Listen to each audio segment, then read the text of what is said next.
Dunia awal minggu ini dikagetkan dengan serangan pemberontak Suriah menaklukkan kota Aleppo. Sebuah perang saudara yang telah reda selama 3 tahunan ini mendadak meningkat, yang sejauh ini telah menewaskan ratusan tentara Suriah yang membela Bashar al-Assad. Hal ini menimbulkan banyak pertanyaan, kecurigaan, dan kewaspadaan dunia. Ada apa dengan Suriah? Siapa di balik dalang penyerangan alias siapa yang memberikan go ahead perang ini? Walaupun yang menyerang adalah rebel atau pemberontak, namun semuanya harus ada sponsornya. Pasti ada bohirnya. Sekarang kita bahas siapa itu pemberontak Hayat Tahrir al-Sham yang kobarkan perang baru di Suriah tersebut. Kelompok Hayat Tahrir al-Sham atau HTS melancarkan serangan mendadak ke wilayah utara Suriah dan berhasil menguasai sebagian besar kota terbesar kedua di Suriah yang strategis, yaitu kota Aleppo. Kemudian sekarang bergerak maju menuju kota Hama di selatannya. Pastinya serangan ini mengejutkan rezim Bashar al-Assad yang telah lama bergantung pada dukungan Rusia dan Iran untuk mempertahankan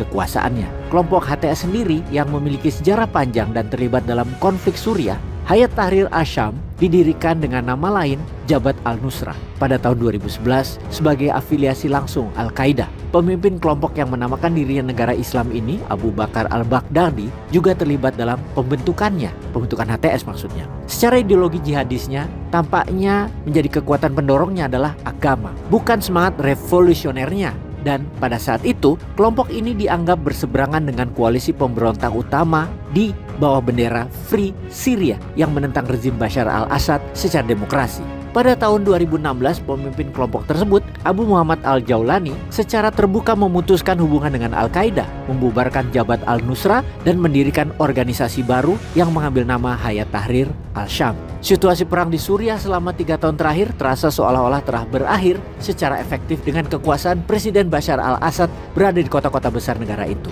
Walau beberapa bagian Suriah tetap berada di luar kendalinya seperti wilayah mayoritas Kurdi di sisi timur. Di barat laut provinsi Idlib dikuasai oleh kelompok militan HTS ini, di mana Idlib tetap menjadi medan pertempuran dengan pasukan pemerintah Suriah yang mencoba terus untuk mendapatkan kendali atas wilayah tersebut.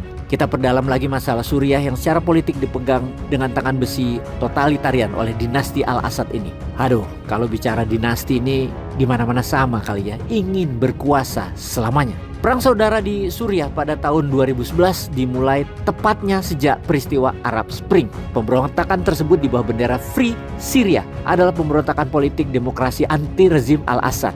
Itu awalnya. Mereka memberontak menentang Bashar al-Assad yang berkuasa sejak tahun 2000, menggantikan ayahnya Hafez al-Assad yang berkuasa sejak tahun 1971. Sesungguhnya ada 3 kelompok dan ada 3 perang yang menentang Assad, di mana satu menyerang Assad, yang kedua menyerang Suriah untuk mengambil wilayah Suriah tersebut. Perang saudara pertama yaitu tahun 2011, kira-kira berlangsung 6 tahunan hingga tahun 2017, di mana pihak al-Assad dibantu oleh Iran dan Rusia. Di antara perang saudara tersebut di tahun 2013 ada perang baru, yaitu perang melawan ISIS sampai tahun 2018-an, di mana ISIS akhirnya bisa dikalahkan dan musnah sekarang. Walaupun sempat di awal-awal tahun peperangan, sekitar tahun 2015-2016, ISIS berhasil menguasai 30% wilayah Suriah awalnya. Alias di tahun yang sama, Assad dibantu Iran dan Rusia perang 2 front. Tidak berhenti di sana.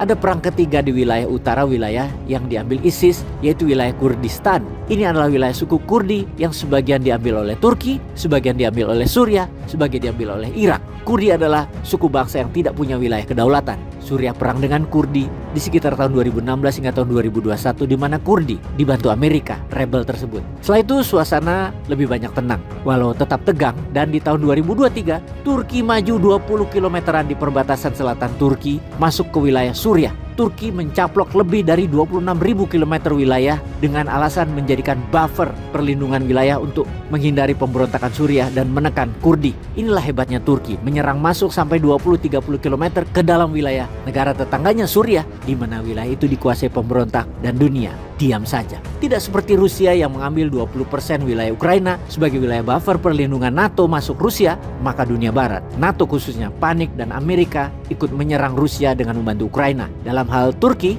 masuk ke wilayah Suriah, dunia diam saja. Itulah kehebatan Erdogan di dalam bernegara, mengendalikan Turki dan wilayahnya tanpa perlawanan berarti dari dunia maupun Suriah dan para pemberontak Suriah.